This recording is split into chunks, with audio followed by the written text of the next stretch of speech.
Penetraron en la habitación. Lo hizo él con el aspecto de quien se esfuerza con todos sus bríos por reprimir la risa.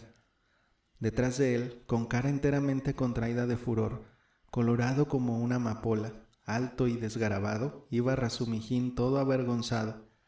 Tanto su rostro como toda su persona resultaban en aquel instante efectivamente grotescos y justificaban las risas de Raskolnikov.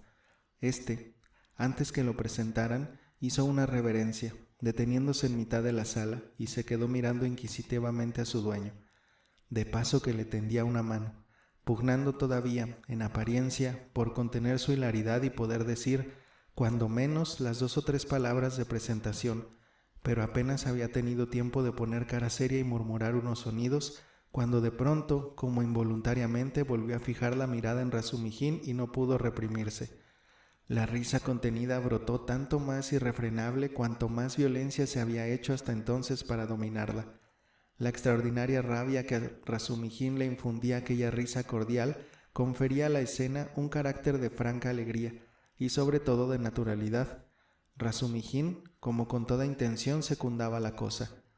«¡Uf, diablo!», exclamó iracundo, manoteando y dándole un golpe a un veladorcito encima del cual había un vasito de té. Todo vino a tierra ruidosamente.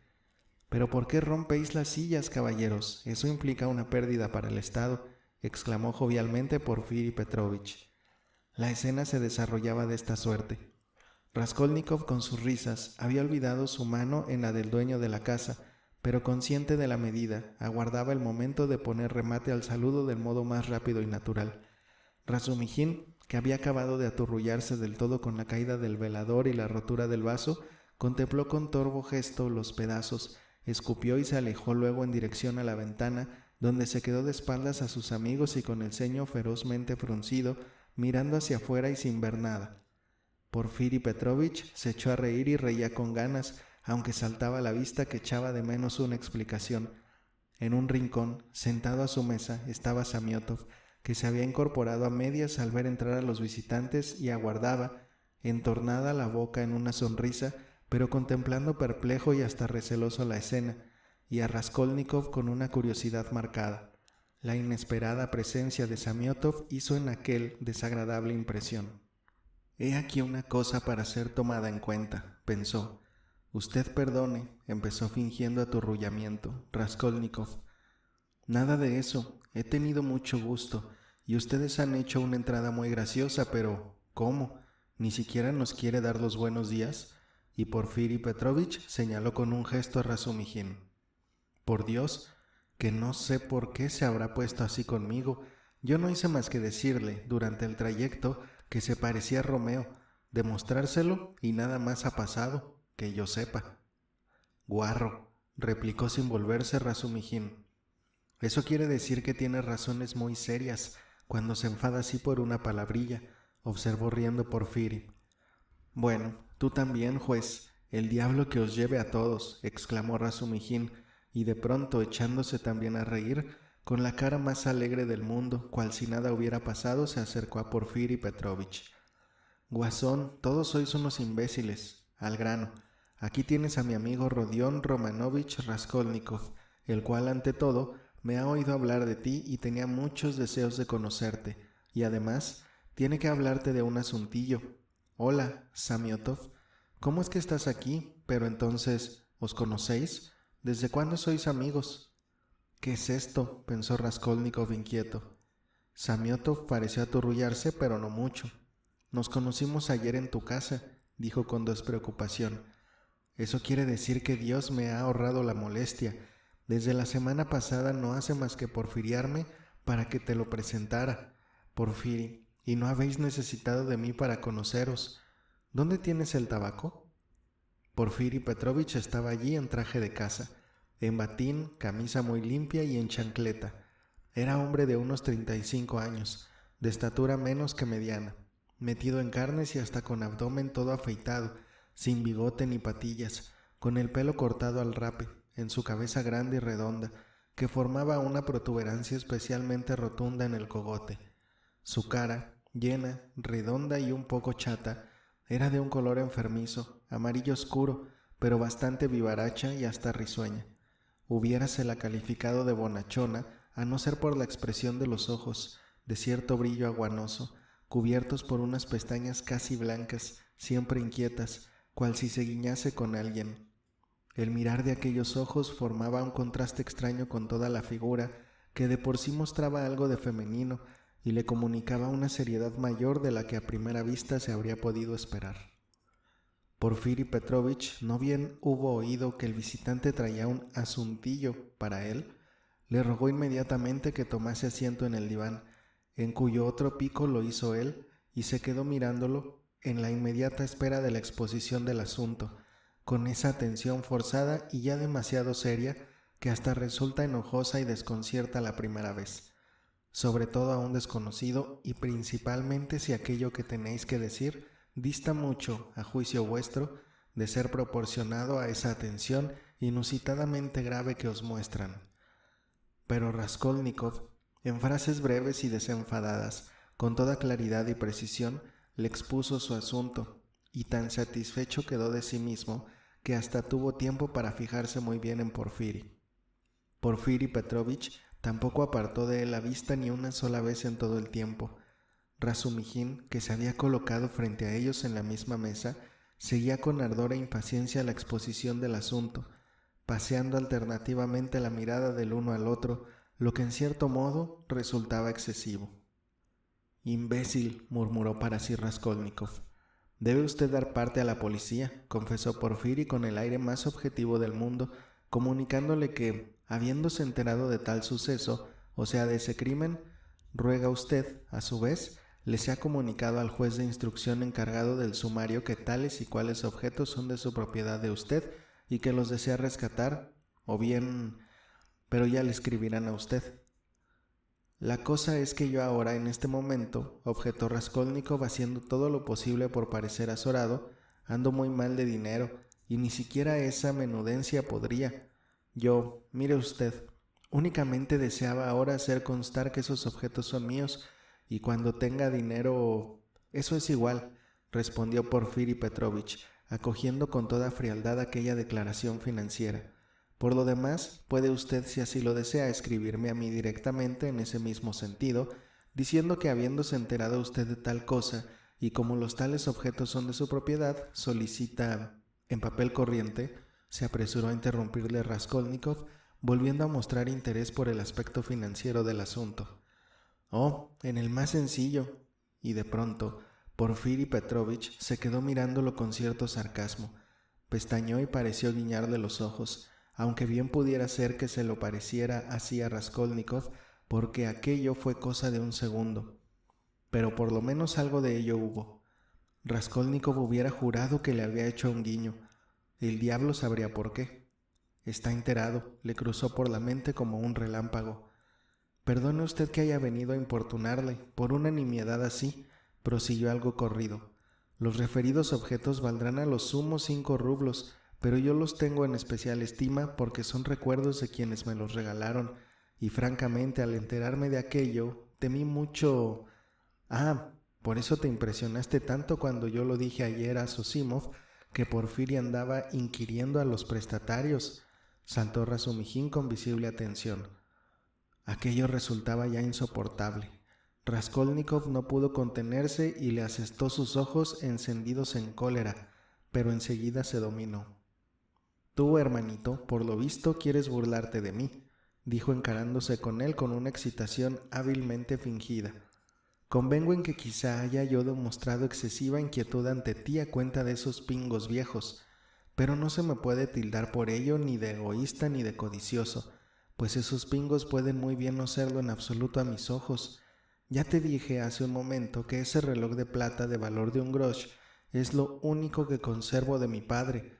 Podrás reírte de mí, pero ha venido mi madre y se encaró de pronto con Porfiri. Y si supiese... Se dio prisa a dirigirse a Razumihin, esforzándose sobre todo por hacer que le temblase la voz, que había enajenado ese reloj. Te aseguro que se llevaría un disgusto enorme. Las mujeres. Pero si no es eso, si yo no tuve esa intención, sino todo lo contrario, clamó con amargura Razumihin. ¿Me salió bien? ¿Con naturalidad? ¿No habré exagerado? se dijo Raskolnikov a sí mismo. ¿Por qué dije eso de las mujeres? ¿De modo que ha venido su madre a verlo?, inquirió por alguna razón Porfiri Petrovich. Sí. ¿Y desde cuándo está aquí? Desde anoche. Porfiri guardó silencio, cual reflexionando. Sus objetos de usted no habrán podido perderse en ningún caso, siguió diciendo tranquila y fríamente. Hacía ya mucho tiempo que yo le aguardaba a usted aquí. Y cual si nada hubiese dicho, le acercó con cuidado el cenicero a Razumihin, que dejaba caer sin consideración alguna en la alfombra la ceniza de su cigarro. Raskolnikov se estremeció, pero Porfiri afectaba no mirarle siquiera, todavía preocupado con el cigarro de Razumihin. ¿Cómo? ¿Que le aguardabas? ¿Acaso sabías tú que él tenía allí objetos empeñados?, exclamó Razumihin. Porfiri Petrovich se encaró directamente con Raskolnikov. Los dos objetos de su propiedad, la sortija y el reloj, los tenía ella envueltos en un papelito, y en este papelito estaba escrito su nombre, muy claro, con lápiz, lo mismo que el día del mes en que se los había empeñado. Hay que ver cómo se fija usted en todo, dijo Raskolnikov, sonriendo torpemente y pugnando, sobre todo, por mirarle derecho a los ojos, pero no pudo contenerse y enseguida añadió: y yo que me figuraba hace un momento que seguramente serían muchos los prestatarios, y le iba a ser a usted muy difícil de acordarse de todos. Usted, en cambio, los tenía todos con precisión en el pensamiento y... se interrumpió. Estúpido, no vale. ¿Por qué habré añadido esto?, pensó. Casi todos los prestatarios nos son ya conocidos, de suerte que es usted el único que aún no ha presentado su reclamación, respondió Porfiri con sus asomos casi imperceptibles de zumba. Yo no estaba del todo bien. Sí, eso oí decir. Me dijeron también que estaba usted muy excitado por no sé qué motivo. Ahora mismo lo encuentro algo pálido. No hay nada de eso. Por el contrario, estoy completamente restablecido, falló Raskolnikov grosera y hostilmente, cambiando súbitamente de tono. Bullía en cólera y no podía contenerse. Voy a delatarme con esta ira, volvió a pensar. ¿Pero por qué me mortifican? Del todo bien no está, contradijo Razumihin. Es un decir. Hasta ayer mismo estuvo casi sin conocimiento, delirando, pero ¿querrás creerlo, Porfiri? Apenas pudo tenerse en pie, y no habíamos hecho más que irnos de allí yo y Zosimov anoche. Se vistió y se escurrió despacito y se fue no sé a dónde, y allá se estuvo hasta casi la madrugada. Y eso en el más perfecto estado de delirio, te lo aseguro, con que ya puedes figurarte. Caso notable. Pero, ¿dices que en el más perfecto estado de delirio? Haz el favor de hablar. Y Porfiri movió la cabeza con gesto algo femenil. Oh, es un disparate, no lo crea usted, aunque no hace falta que yo se lo diga para que no lo crea. Y Raskolnikov dejó ya traslucir iracundia excesiva. Pero Porfiri Petrovich hizo cual si no hubiese oído aquellas extrañas palabras. Pero, ¿cómo hubieras tú podido salir de casa de no haber estado delirando?, insistió Razumihin. ¿Por qué saliste? ¿Para qué? Y sobre todo, ¿por qué furtivamente? Vamos a ver, ¿es que estabas entonces en tu sano juicio? Ahora que ya pasó todo peligro, puedo hablarte francamente. Es que anoche me aburrieron entre todos, dijo Raskolnikov dirigiéndose a Porfiri con una sonrisilla insolente y retadora. Y yo salí de casa con intención de buscar otro cuarto a donde no pudieran encontrarme, y me llevé conmigo un puñado de dinero. Ahí está el señor Samiotov, que vio el dinero. A ver, señor Samiotov, ¿estaba yo ayer en todo mi juicio o estaba delirando? Vaya, decida usted la cuestión. En aquel instante habría estrangulado al parecer a Samiotov de buena gana. Su mirada y su silencio no le gustaron en absoluto. A mi juicio, hablaba usted muy cuerdamente y hasta con astucia, solo que estaba usted muy excitado, opinó secamente Samiotov. Pero hoy me manifestó Nikodim Fomich, intervino Porfiri Petrovich, que se lo encontró a usted anoche, ya bastante tarde, en casa de cierto funcionario atropellado por unos caballos. Ya salió a relucir el funcionario, saltó Razumihin, pues eso bastaría. ¿No te condujiste allí como un chiflado? Le diste a su viuda para el entierro todo cuanto encima llevabas, porque bueno, si querías socorrerla, haberle dado 15 rublos, haberle dado 20, pero quedándote por lo menos con 3 para ti, y no que fuiste y le entregaste 25 rublos nada menos. Pero, ¿Tú no sabes que yo es posible que me haya encontrado un tesoro? Por eso anoche me mostré tan liberal. Mira, el señor Samiotov sabe que me he encontrado un tesoro, pero dispense usted, encarándose, trémulos los labios, con Porfiri. Llevamos ya media hora entreteniéndolo con tonterías. Lo estaremos aburriendo, ¿verdad? Nada de eso, al contrario, si usted supiese cuánto me interesa, es curioso verlo y oírlo, y se lo confieso, celebro muchísimo que haya usted tenido a bien finalmente presentarse a reclamar. Pero, danos siquiera un poco de té, que se nos seca el gañote, exclamó Razumihin. Magnífica idea, todos te haremos compañía, pero ¿no querrás también algo más sustancioso antes del té? Quita, no. Porfiri Petrovich salió a encargar el té. Las ideas se arremolinaban como un torbellino en el cerebro de Raskolnikov con aire irritado. Lo principal es que no tratan de ocultarse y no andan con cumplidos. ¿Y a santo de qué? Si no me conocías, hablaste de mí con Nikodym Fomitch. Por lo visto, ni siquiera pretenden ocultar que me seguían la pista, cual sabuesos, con qué franqueza me escupen a la cara. Y temblaba de rabia. Pues bien, pegad de una vez y no andéis jugando como el gato con el ratón. Eso no es cortés. Porfiri Petrovich, mira que puede ser que yo no consienta. Me levantaré y les diré a todos en sus caras toda la verdad y veréis cómo os desprecio a todos. Respiraba afanoso. Pero, ¿y si fuese que todo esto me lo parece a mí? Si todo esto fuese un simple espejismo, y yo estuviese equivocado, y me enfureciese por mi inexperiencia, y no supiera seguir desempeñando mi noble papel, puede que todo eso carezca de intención. Todas sus palabras son vulgares, pero encierran algo. Todo eso puede decirse siempre, pero no obstante algo tienen. ¿Por qué dijo directamente ella? ¿Por qué Samiotov agregó que yo había hablado con astucia? ¿Por qué hablan en ese tono? Eso es, el tono. Ahí está Razumihin. ¿Por qué él no encuentra chocante nada de esto? A ese simplón nunca le choca nada. Otra vez la fiebre. ¿Fue realidad o no el guiño que antes me hizo Porfiri? Verdaderamente es absurdo. ¿Por qué había de hacerme ningún guiño? ¿Serán los nervios o quieren irritarme, exasperarme? ¿Será todo un espejismo que realmente saben? Hasta Samiotov se muestra insolente. ¿Se muestra insolente Samiotov? Samiotov se ha pasado la noche cavilando. Ya me lo figuraba yo que había de cambiar de opinión. Él está aquí como en su casa y yo es la primera vez que vengo. Porfiri no lo considera como a un visitante. Se sienta volviéndole la espalda. Se entienden, irremisiblemente se entienden tocante a mí. Sin duda estaban hablando de mí cuando nosotros llegamos. Deben de saber que visité el piso. Ah, cuánto daría por saberlo ahora mismo. Al decir ya que había salido de casa con intención de buscar cuarto, ellos lo dejaron pasar sin decir nada. Yo estuve muy listo al mentar el cuarto. Luego me será útil. Delirando, diantre, ja, ja, ja. Este tío está enterado de todo lo de anoche. De la llegada de mi madre no tenía noticia. Con que esa bruja había apuntado la fecha con lápiz. Mentira, no me la das. Nada de eso tampoco es realidad, sino puro espejismo. No, vosotros los dais como hechos, pero lo del piso no es hecho, es delirio. Yo sé lo que he de decirles. ¿Sabrán algo de lo del piso? No me iré de aquí sin precisarlo. ¿Pero por qué vine? Vamos a ver. ¿El que yo esté ahora enfadado es también un hecho? Oh, y qué excitación tengo, aunque puede que no me esté mal. Hago el papel de enfermo, va a hostigarme, me hará perder la cabeza. ¿Por qué vendría yo? Todo esto, como un relámpago, cruzó por su mente. Porfiri Petrovich volvió al cabo de un segundo. De pronto pareció alborozarse. Mira, hermanito, desde tu fiesta de anoche tengo la cabeza y el cuerpo desmadejado.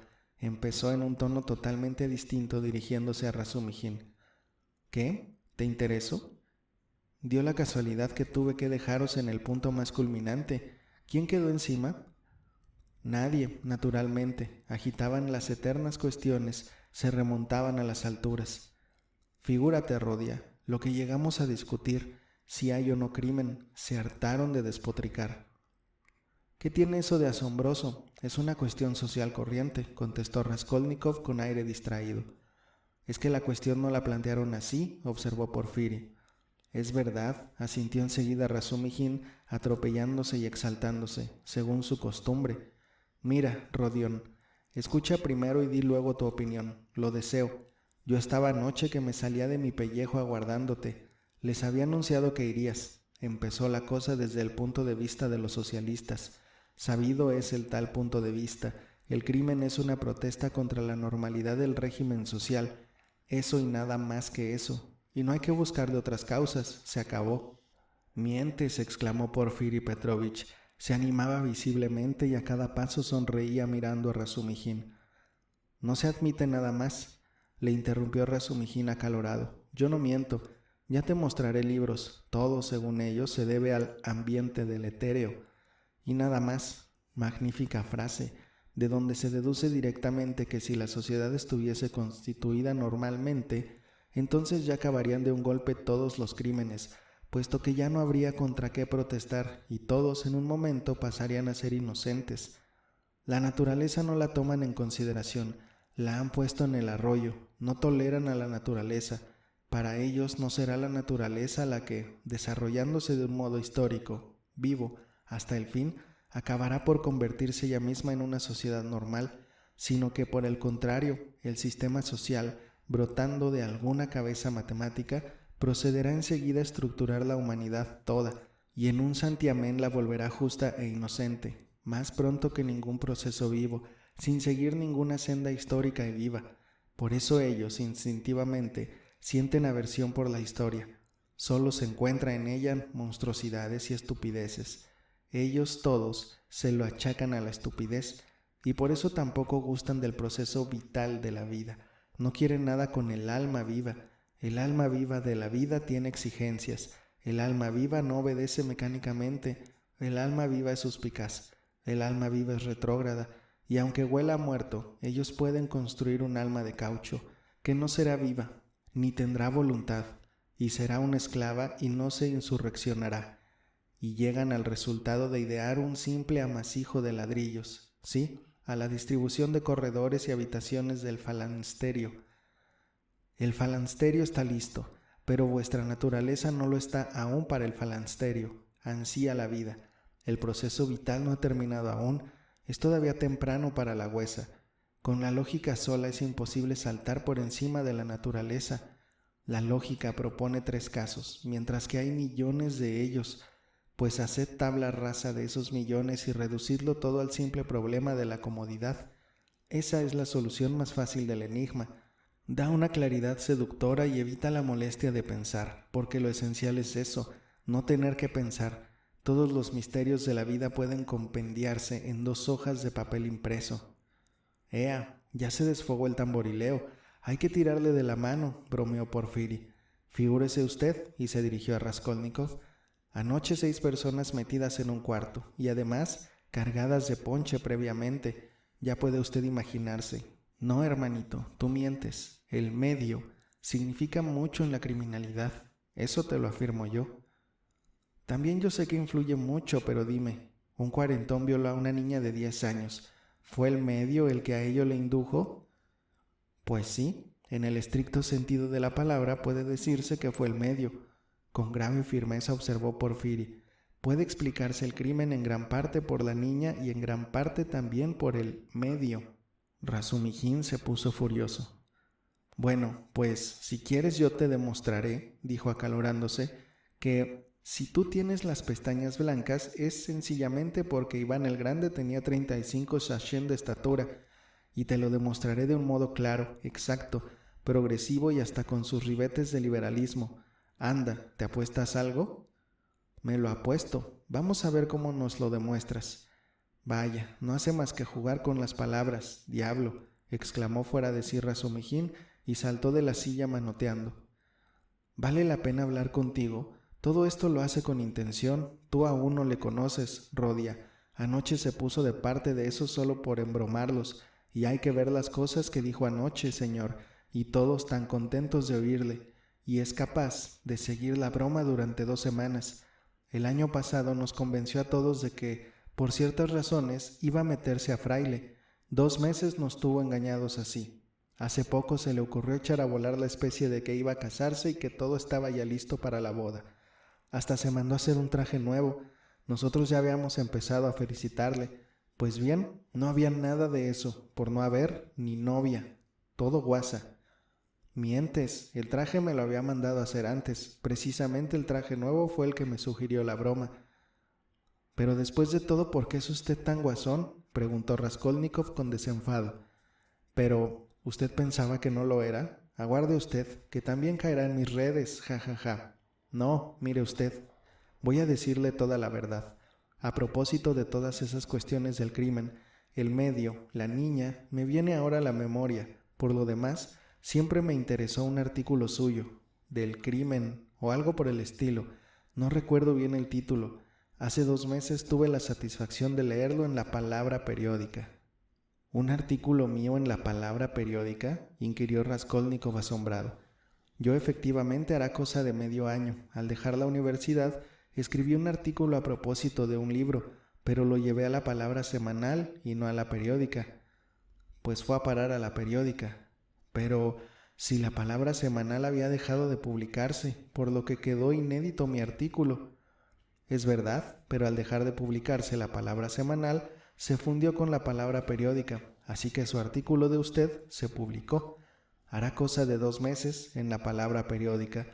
Pero, ¿no se había usted enterado? Raskolnikov efectivamente no sabía nada. Pero si podía usted reclamarles el importe del artículo, hay que ver qué carácter el suyo. Hace usted una vida tan solitaria que no ve usted ni las cosas que más directamente le afectan. Es un hecho positivo. Bravo, Rodia, tampoco yo lo sabía, exclamó Razumijin. Hoy mismo he de pasar por un gabinete de lecturas para pedir un número. ¿De hace 2 meses? ¿Pero qué número? Es igual, lo buscaré. Vaya bromita, y no decía una palabra. Pero, ¿cómo supo usted que el artículo era mío? Yo firmaba solo con una inicial. Ah, por casualidad, y hará unos días solamente. Por el director, es amigo mío, me interesó mucho. Yo analizaba, recuerdo, el estado psicológico del criminal en el acto de cometer un crimen. Eso es, y sostenía usted que el acto de cometer el delito iba siempre acompañado de un estado morboso.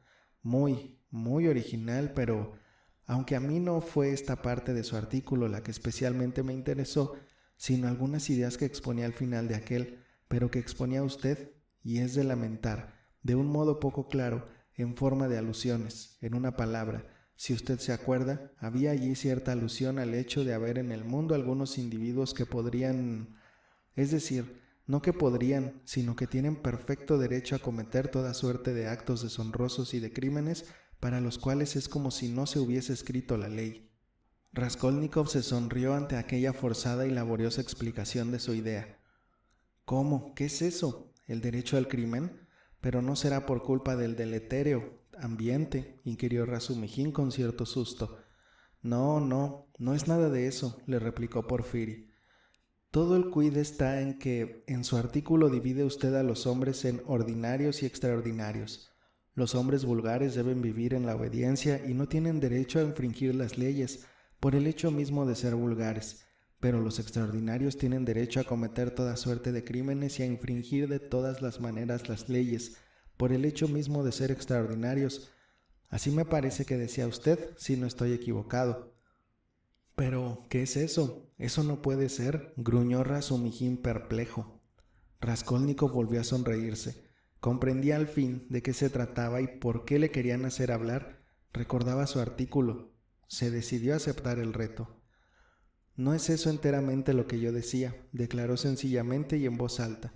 Aunque lo reconozco, usted ha expuesto mi idea casi fielmente, y si usted se empeña con absoluta fidelidad, parecía como que le agradaba reconocer esa fidelidad absoluta.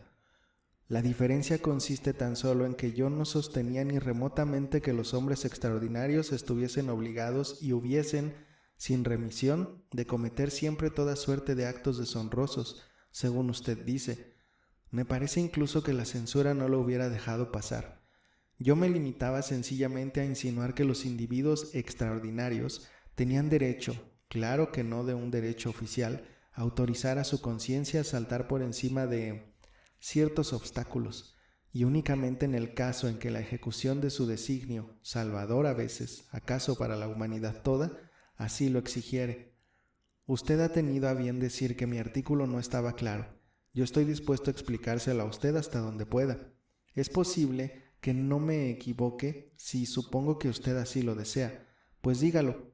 A juicio mío, si los descubrimientos de Kepler y Newton, por consecuencia de ciertos enredos, no hubiesen podido llegar a conocimiento de los humanos de otro modo que mediante el sacrificio de la vida de 1, 10, 100 o más hombres, que se opusiesen a ese descubrimiento o se atravesasen en su camino como obstáculos, Newton entonces hubiese tenido derecho, y hasta el deber, de eliminar a esos 10 o a esos 100 hombres, a fin de que sus descubrimientos llegasen a noticia de la humanidad toda, de lo cual, sin embargo, no se sigue en modo alguno que Newton tuviera ningún derecho a asesinar a quien se le antojase, sin ton ni son, ni a ir todos los días a robar a la plaza. Recuerdo además que yo, en mi artículo, desarrollaba la idea de que todos, digamos por ejemplo, los legisladores y fundadores de la humanidad, empezando por los más antiguos y continuando por Licurgo, Solón, Mahoma, Napoleón, etcétera, etcétera, todos, desde el primero hasta el último, habían sido criminales, aunque no fuese más que porque, al promulgar leyes nuevas, abolían las antiguas, tenidas por sagradas para la sociedad y los antepasados, y seguramente no habrían de detenerse ante la sangre, siempre que ésta, vertida a veces, con toda inocencia y virtud, en defensa de las viejas leyes, pudiera servirles. Es también significativo que la mayor parte de esos bienhechores y fundadores de la humanidad fueran unos sanguinarios, especialmente feroces. En resumen, yo concluía de ahí que todos los individuos, no ya los grandes, sino aun aquellos que se apartasen un poco de la vulgaridad, esto es, aun los capaces de decir algo nuevo, vienen obligados por su propia naturaleza a ser criminales sin remisión, en mayor o menor grado naturalmente. De otra suerte, difícil les sería salir de la vulgaridad, y ellos no pueden avenirse a quedarse en ella, hasta por razón de su misma naturaleza. Y en mi opinión, están incluso obligados a no avenirse a ello. En resumen que, como usted ve, esto hasta ahora apenas tiene nada de particularmente nuevo. Esto se ha impreso y se ha leído miles de veces. Por lo que hace a mi distinción entre ordinarios y extraordinarios, estoy de acuerdo en que es algo arbitraria. Pero yo no citaba cifras exactas. Yo solo tengo fe en mi idea esencial, la que consiste concretamente en decir que los individuos, por ley de naturaleza, se dividen en términos generales en dos categorías, la inferior, la de los vulgares, es decir, si se me permite la frase, la material, únicamente provechosa para la procreación de semejantes, y aquella otra de los individuos que poseen el don o el talento de decir en su ambiente una palabra nueva. Las subdivisiones naturalmente serán infinitas, pero los rasgos diferenciales de ambas categorías son harto acusados. La primera categoría, o sea la materia, hablando en términos generales, la forman individuos por su naturaleza conservadores, disciplinados, que viven en la obediencia y gustan de vivir en ella. A juicio mío están obligados a ser obedientes, por ser ese su destino y no tener, en modo alguno, para ellos nada de humillante. La segunda categoría la componen cuantos infringen las leyes, los destructores o propensos a hacerlo, a juzgar por sus facultades. Los crímenes de estos tales son naturalmente relativos y muy diferentes. En su mayor parte exigen, según los más diversos métodos, la destrucción de lo presente en nombre de algo mejor, pero si necesitan, en el bien de su idea, saltar aunque sea por encima de un cadáver, por encima de la sangre, entonces ellos, en su interior, en su conciencia, pueden, a juicio mío, concederse a sí propios la autorización para saltar por encima de la sangre, mirando únicamente a la idea y su contenido. Fíjese usted bien. Solo en ese sentido hablo yo en mi artículo de su derecho al crimen. Usted recordará que hemos partido de una cuestión jurídica, aunque después de todo no hay razón alguna para alarmarse con exceso.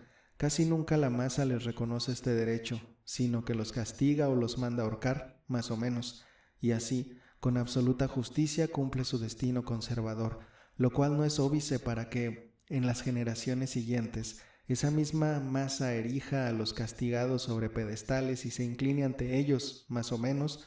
La primera categoría siempre es la verdadera señora, la segunda es la señora venidera. Los primeros conservan el mundo y lo multiplican matemáticamente, los segundos lo mueven y lo conducen a su fin. Tanto los unos como los otros tienen su perfecto derecho a existir. En resumidas cuentas, para mí, todos tienen el mismo derecho y, Vive la guerra eternel, hasta la Nueva Jerusalén, naturalmente. Pero usted, a pesar de todo, ¿cree en la Nueva Jerusalén? Creo en ella, repuso firmemente Raskolnikov al decir esto, y durante toda su larga perorata tuvo la vista fija en el suelo, después de elegir un punto de la alfombra. ¿Cree usted en Dios? Perdone la curiosidad. Creo, respondió Raskolnikov, alzando los ojos hacia Porfiri. ¿Y en la resurrección de Lázaro cree usted? Creo, pero ¿a qué viene todo esto? ¿Literalmente cree usted? Literalmente. Entonces era solo curiosidad. Perdone usted, pero permítame, y volviendo a lo de antes, ¿no siempre los castigan a algunos, por el contrario? ¿Los festejan en vida? Sí, es verdad. Algunos llegan a triunfar en vida y entonces ¿empiezan ellos también a atormentar a los otros? Si les hace falta, sí. Y mire usted, así ocurre las más de las veces.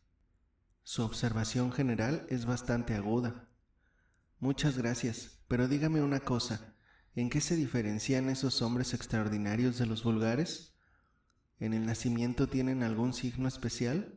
Yo soy de opinión que sería menester más exactitud, por decirlo así, más distinción en lo externo.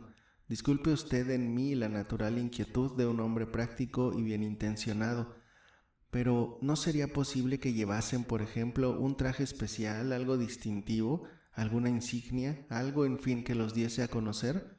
Porque convenga usted en que, caso de producirse un error y creerse algún individuo de cualquiera de esas categorías que pertenecía a la otra y ponerse a eliminar toda suerte de obstáculos, como tan felizmente ha dicho usted, ¿qué pasaría entonces? Oh, eso sucede con harta frecuencia. La observación que acaba de formular usted es todavía más aguda que la anterior. Gracias.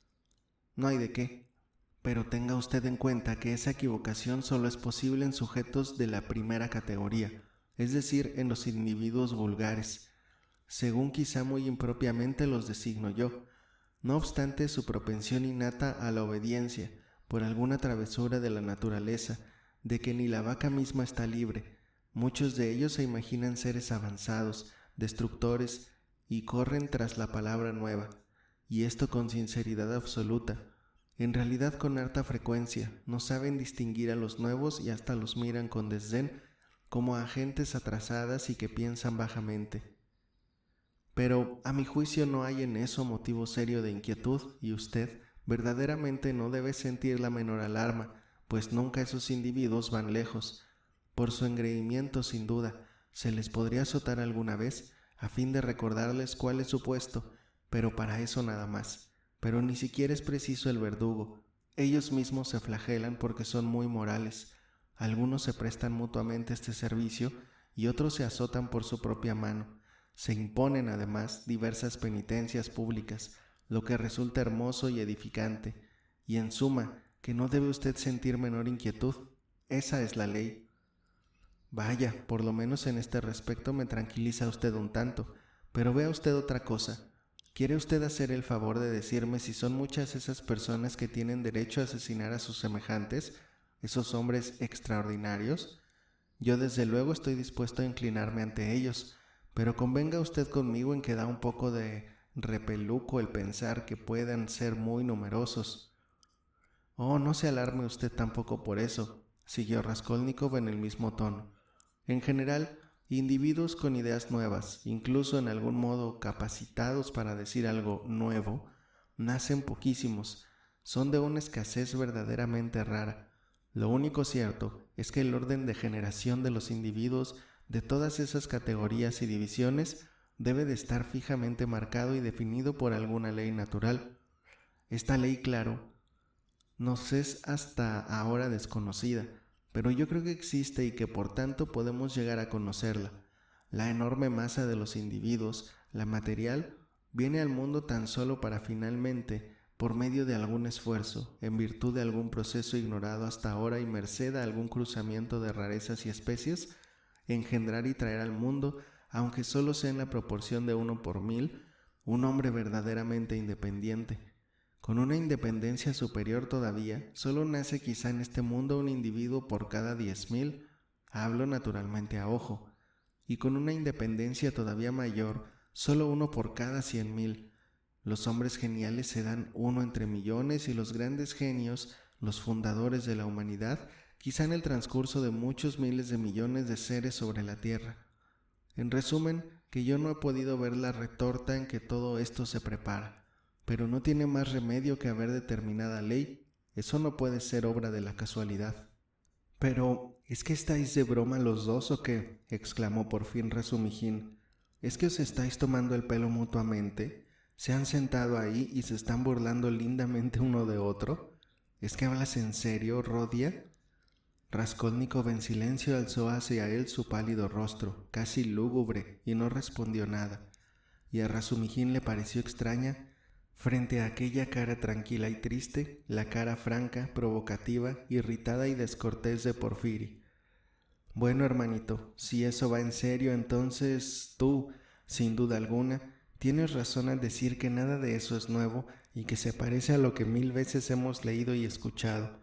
Pero lo que efectivamente resulta original en todo eso, y positivamente te pertenece a ti, con horror de mi parte, es que tú vienes a decidir que se puede, en conciencia, derramar sangre, y perdóname, pero hasta con cierto fanatismo. En esto es posible que se compendie la idea principal de tu artículo, pero esa autorización a derramar sangre en conciencia, eso a juicio mío, resulta más feroz que la decisión oficial, legal, de verter sangre.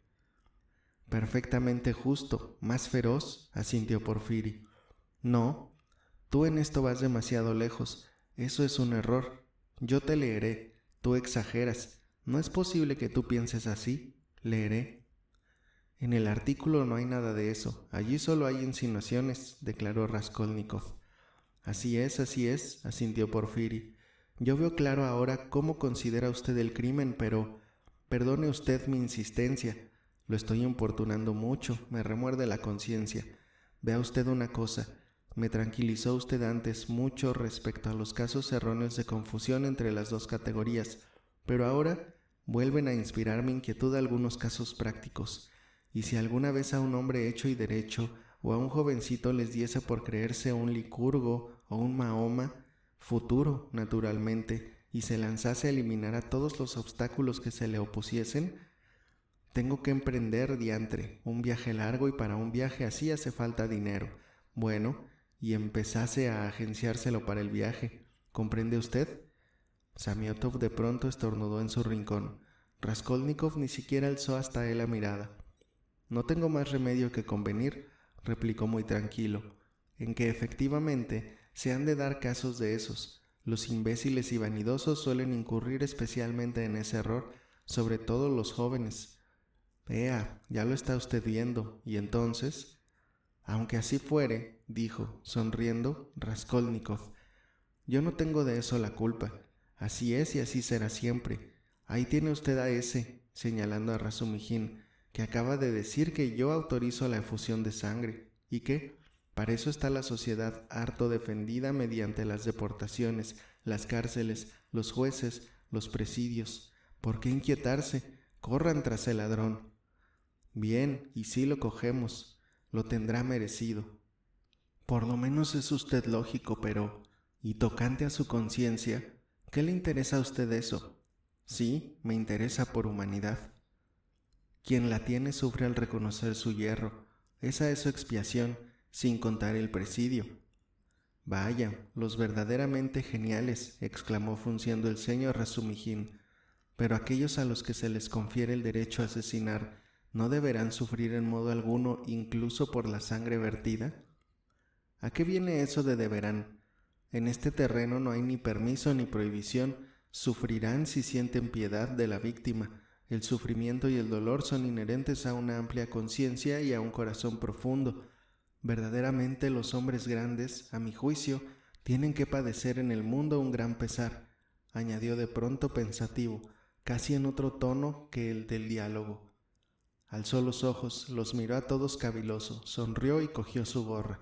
Se sentía muy tranquilo en comparación a cómo estaba hacía poco, cuando entró y no se le ocultaba. Todos se levantaron. Bueno, me increpe usted o no, se enoje o no conmigo, pero es lo cierto que yo no puedo contenerme, dedujo nuevamente Porfiri Petrovich. Permítame usted le haga aún una pregunta.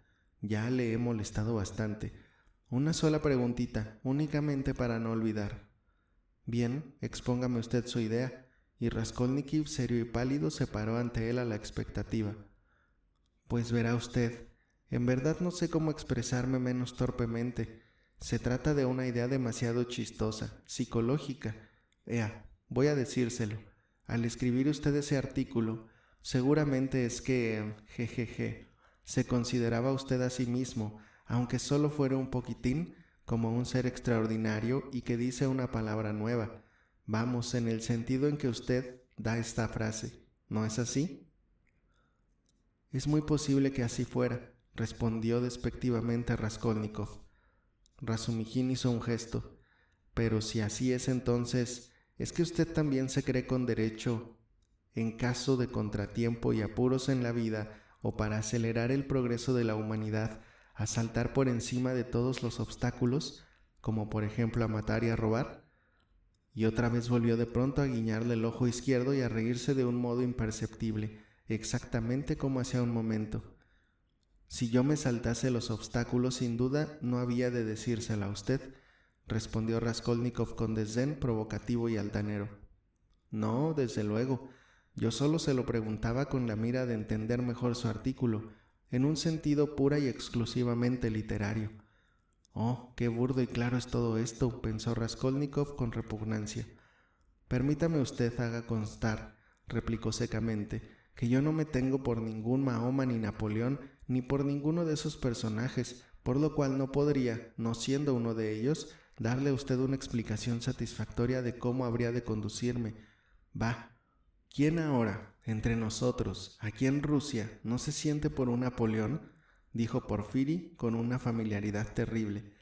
Hasta en la entonación de su voz había aquella vez algo especialmente claro. ¿No habrá sido algún futuro Napoleón el que la semana pasada mató a nuestra Aliona Ivanovna a hachazos?, espetó inopinadamente Samiotov desde su rincón. Raskolnikov guardó silencio y fijó una mirada atenta, firme, en Porfiri. Razumijin frunció lúgubremente el ceño. Hacía ya rato que empezaba a sospechar alguna cosa. Miró enfurruñado en torno suyo. Transcurrió un minuto de huraño silencio. Raskolnikov dio media vuelta para retirarse. ¿Ya se va usted?, inquirió afectuosamente, Porfiri tendiéndole la mano con extraordinaria amabilidad. Celebro mucho, mucho haberle conocido, y respecto a su reclamación, no tenga usted el menor cuidado, pero escriba usted en la forma que le he dicho, y lo mejor será que venga usted a entregarme en persona el escrito, un día de estos, aunque sea mañana mismo. Yo estaré aquí sin falta, a eso de las 11, y todo lo arreglaremos. Usted, como uno de los que últimamente estuvieron allí, podría decirnos quizá algo, añadió con el aire más bonachón. ¿Es que desea usted interrogarme oficialmente con todas las formalidades de rúbrica?, le preguntó Raskolnikov con brusquedad. ¿Para qué? Hasta ahora no es preciso. Usted no ha entendido bien. Yo, mire usted, no desperdicio la ocasión y ya he hablado con todos los prestatarios. Alguno he tomado declaración y usted, como el último, mire usted, a propósito, exclamó súbitamente alborozado por no sabía qué. A propósito, ahora me acuerdo de una cosa. Vea usted lo que soy yo, dijo, volviéndose a Razumijin. Tú me atronaste entonces los oídos a cuenta de ese Nikolascha. Bueno, pues yo también sé, me consta, encarándose con Raskolnikov, que el pobre chico es inocente. Solo que, ¿qué hacer? También a Mitka ha habido que darle un susto. Todo se reduce a esto. Al subir en aquel momento la escalera, permítame usted una pregunta. ¿Estuvo usted allí pasadas las 7? En efecto, respondió Raskolnikov sintiendo desagradablemente en aquel mismo segundo que podía no haberlo dicho. Y al subir la escalera a las 7:15, ¿no vio usted en el segundo piso, en el que estaba abierto, recuerda, a unos obreros, o a uno de ellos por lo menos? Estaban pintando, ¿no se fijó usted? Esto es muy importante, importantísimo para ellos. ¿Pintores decoradores? No, no vi ninguno, respondió Raskolnikov lentamente y como evocando sus recuerdos. en tanto ponía en tensión todo su ser y palpitaba en el ansia de descubrir cuanto antes en qué se cifraba la trampa y no caer en ella. No los vi, ni tampoco reparé en que hubiera ningún piso abierto, pero mire usted, en el cuarto piso ya él se había dado cuenta de la trampa y celebraba su triunfo. Recuerdo bien que un funcionario salió del cuarto, frontero al de Aliona Ivanovna, lo recuerdo muy bien. Unos soldados transportaban un diván y a mí me obligaron a arrimarme a la pared, pero pintores no recuerdo haber visto a ninguno, no, ni tampoco había allí ningún piso abierto, que yo recuerde, no había. «¿Pero qué dices tú?», exclamó de pronto Razumihin como haciendo memoria y recapacitando. «Si los pintores estuvieron trabajando allí el día del crimen y él había estado 3 días antes. ¿Cómo le preguntas eso?». «Ah, me he confundido», dijo Porfiri, dándose una palmada en la frente. «El diablo que me lleve, pues lo que es con este sumario voy a perder la razón», exclamó, dirigiéndose a Raskolnikov, con aire de disculparse. «Mire usted, sería de tanta importancia para mí comprobar si no los vio alguien a las 7:15 en el piso, que se me ocurrió pensar si no podría usted decirme algo a ese respecto. Estaba completamente confundido». «Pues hay que tener más cabeza», observó malhumorado Razumihin. Las últimas palabras fueron dichas ya en la antesala. Porfiri Petrovich los acompañó a ambos hasta la puerta misma con mucha amabilidad. Ambos salieron, enfurruñados y mohínos, y durante un trecho no dijeron palabra. Raskolnikov lanzó un hondo suspiro.